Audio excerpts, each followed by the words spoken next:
جس طرح کے یہ لکھے ہوئے ہیں، یہ 3 لفظ لکھے ہوئے ہیں، لیکن ان میں ہمیں سمجھ نہیں آ رہی ہے کیا لکھا ہوا ہے. اگر ہم ان کو پڑھیں گے تو ہم ان کو کیسے پڑھیں گے؟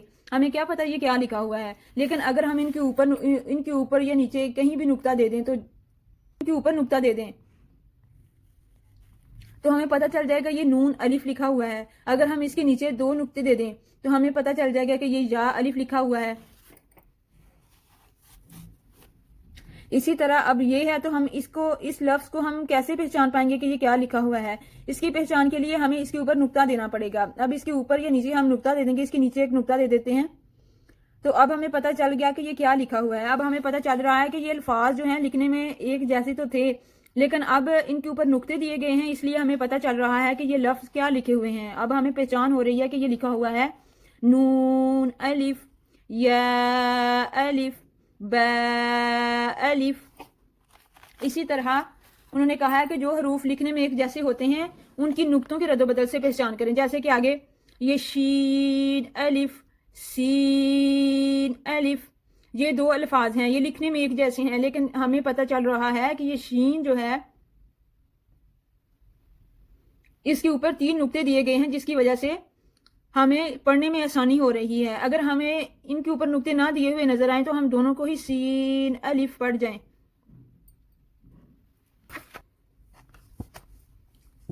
تو آپ تمام اسٹوڈینٹس میرے پیچھے پیچھے دہرائیے گا. میں آپ کو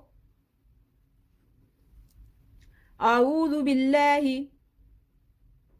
من الشیطان الرجیم بسم اللہ الرحمن الرحیم. اب ہم تعوذ اور تسمیہ کو اکٹھا پڑھتے ہیں.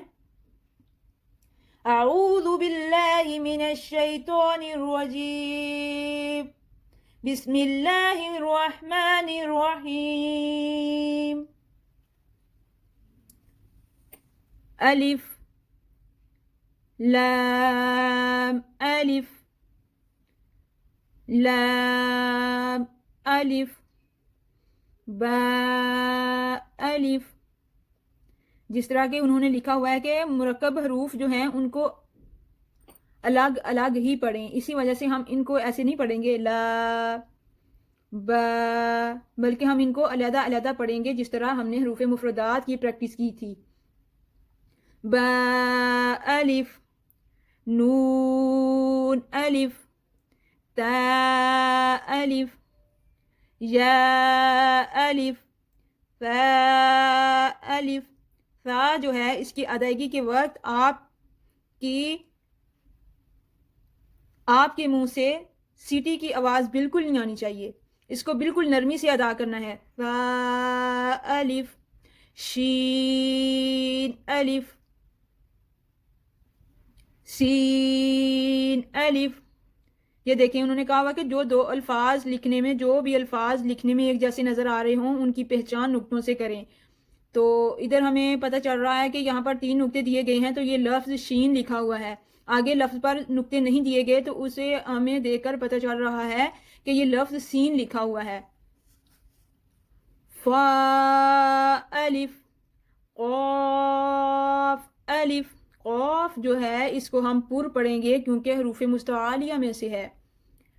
جیم الف خا الف. خا جو ہے یہ بھی حروف مستعالیہ میں سے ہے، آپ لوگوں نے مجموعہ پڑھا تھا قص. تو خا جو ہے حروف مستعالیہ میں سے ہے، اس لیے ہم اس کو بھی پر کر کے یعنی موٹا پڑھیں گے. ہا الف عین الف. عین کی آواز جو ہے وہ حلق میں سے نکالیں گے. عین الف غین الف صاد الف صاد. یہ لفظ جو ہے یہ بھی حروف مستعالیہ میں سے ہے، اس کو بھی ہم موٹا کر کے پڑھیں گے، منہ بھر کے پڑھیں گے. ضاد الف تو الف زو الف میم الف ہا الف کاف الف.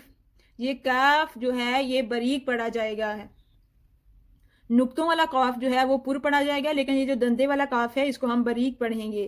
کیف الف.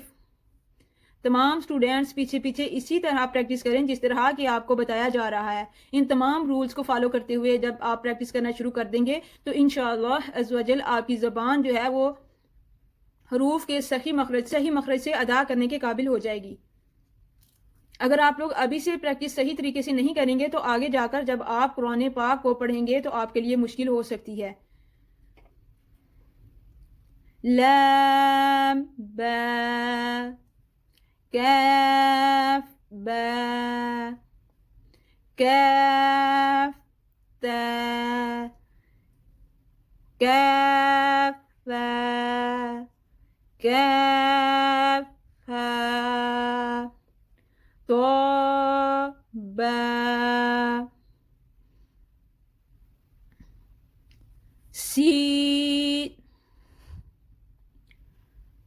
سین لام شین لام صاد لام. آپ کو پہلے بھی بتایا تھا پچھلی ویڈیو میں بھی، ان کو ادا کرتے وقت ہم ناک سے آواز نہیں نکالیں گے. سین شین لام، یہ غلط ہو جاتا ہے اکثر اوقات جب ہم پڑھتے ہیں تو یہ لہنے جلی ہو جاتی ہے اور لفظ جو ہے اس کا مطلب بدل جاتا ہے. اس لیے ہمیں ان چیزوں کا خاص خیال رکھنا ہوگا. آپ کو ابھی سے میں اسی لیے بتا رہی ہوں تاکہ آہستہ آہستہ آپ لوگوں کی پریکٹس ہوتی جائے اور آپ کی زبان جو ہے وہ حروف کو ان کے اصل مخرج سے نکالنے کے ساتھ ساتھ ان کی، اس لیے میں آپ کو ابھی سے بتا رہی ہوں کہ تاکہ آپ کو بعد میں جب آپ قرآن پاک کو پڑھیں تو آپ کے لیے کچھ مشکل نہ ہو بلکہ آپ کی پریکٹس ہوئی ہو اور آپ آسانی سے قرآن پاک کو بغیر کسی غلطی کیے پڑھ سکیں.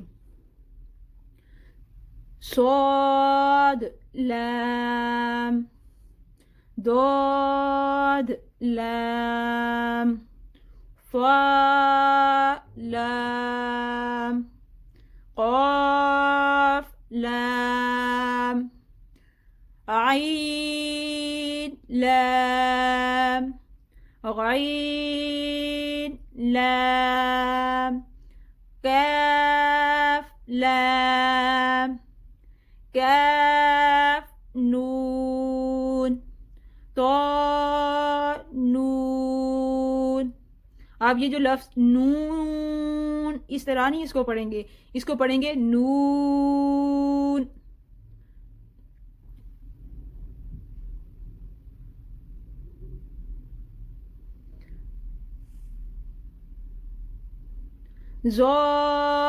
نون. تو آج کا آپ کا لیسن ہے حروف مرکبات، تو آپ نے اس کی اچھی طرح سے پریکٹس کرنی ہے جس طرح کہ آپ کو بتایا گیا ہے. ان تمام رولز کو فالو کرتے ہوئے آپ نے ان کی اس پوری تختی کی پریکٹس کرنی ہے. اگر آپ لوگوں کے پاس مدنی قاعدہ نہیں ہے تو آپ لوگ بازار سے منگوا لیں اور اس کو کم 1 گھنٹہ تو بیٹھ کر اس کی پریکٹس کیا کریں تاکہ الفاظ کو آپ لوگ اصل مخرج سے ادا کرنا سیکھ لیں. آج میں نے حروف مرکبات آپ کو پڑھایا ہے تو اس کی تختی بھی کچھ آپ کو پڑھا دی ہے اور آپ لوگوں نے اس کی پریکٹس کرنی ہے. آج کے لیسن میں کچھ بھی مشکل نہیں ہے، اس میں صرف یہ ہے کہ 2 سے جب زیادہ الفاظ لکھے جاتے ہیں، 2 یا اس سے زیادہ الفاظ لکھے جائیں تو ان کو مرکب کہتے ہیں، اور مرکب ایک لفظ کو مرکب کہتے ہیں. جس طرح کہ یہ لکھا ہوا ہے لام الف، یہ ایک مرکب لفظ ہے. لیکن جب ہم یہ پوری تختی دیکھیں گے تو اس کو ہم کہیں گے کہ یہ حروف مرکبات ہے. مرکب کی جمع مرکبات ہوتا ہے، اس لیے یہ ایک لفظ مرکب ہے اور یہ پوری تختی، یہ زیادہ الفاظ جو ہیں یہ سارے الفاظ مرکبات میں شامل ہوں گے. اور امید کرتی ہوں کہ آج کا سبق آپ کو سمجھ آ گیا ہوگا اور اس میں کچھ بھی مشکل نہیں ہے. صرف یہ ہے کہ 2 یا 2 سے زائد حروف جب مل کر لکھے جاتے ہیں تو وہ مرکب بن جاتے ہیں. 2 حروف مرکب حروف جو ہیں ان کو پڑھتے وقت ہم علیحدہ علیحدہ ہی پڑھیں گے، جس طرح کہ ہم نے حروف مفردات کی ادائیگی کی تھی. اور ان کی ادائیگی کرتے وقت ہمیں اس چیز کا خاص خیال رکھنا ہوگا کہ ان کو معروف یعنی عربی لہجہ میں ہی پڑھنا ہوگا اور اس کے علاوہ لکھا ہوا ہے کہ جب 2 یا 2 سے زائد حروف مل کر لکھے جاتے ہیں تو ان کی شکل کچھ بدل جاتی ہے اور اکثر حروف کا سار لکھا جاتا ہے اور دار چھوڑ دیا جاتا ہے، جس طرح کہ یہ با الف لکھا گیا ہے۔ اسی طرح انہوں نے کہا ہوا ہے کہ کچھ حروف جو ہیں، کچھ لفظ ایسے ہیں جو کہ لکھنے میں ایک جیسے ہوتے ہیں لیکن ان کی پہچان ہم نقطوں سے کریں گے۔ نقطوں کے رد و بدل سے پہچان کرنے کا طریقہ یہی ہے کہ اگر ہم ان الفاظ کے نیچے نقطہ دے دیں گے تو یہ با الف بن جائے گا، اگر اوپر نقطہ دے دیں گے نون الف بن جائے گا۔ مطلب کہ جب ہم تبدیل کر کے نقطے دیں گے تو وہ جو لفظ ہیں وہ ہمیں پتہ چلے گا کہ یہ کیا لفظ لکھے ہوئے ہیں۔ آج کی ویڈیو میں اتنا ہی، انشاءاللہ عز و جل ہم آگے آپ حروف مرکبات کی یہ جو ایک تختی ہے اس کی مکمل تختی کی اگلی ویڈیو میں آپ کو پریکٹس کروائی جائے گی، اور آپ لوگوں کا جو سبق ہے، جو لیسن ہے، جو آپ لوگوں نے اس ویڈیو سے اگلی ویڈیو آنے تک کام کرنا ہے وہ آپ کا کام ہے۔ آپ لوگوں نے اس کی اچھی طرح سے پریکٹس کرنی ہے۔ اگر کسی چیز کی آپ کو سمجھ نہ آئے تو پلیز آپ کمنٹس میں پوچھا کریں، تاکہ اگر اس طریقہ سے آپ کو سمجھ نہ آئے تو اس کے علاوہ کسی اور طریقہ کے ساتھ، ایک نئے میتھڈ کے ساتھ آپ کو سمجھا دیا جائے، تاکہ آپ لوگ قرآن پاک کو بغیر غلطی کے پڑھنے کے قابل ہو جائیں۔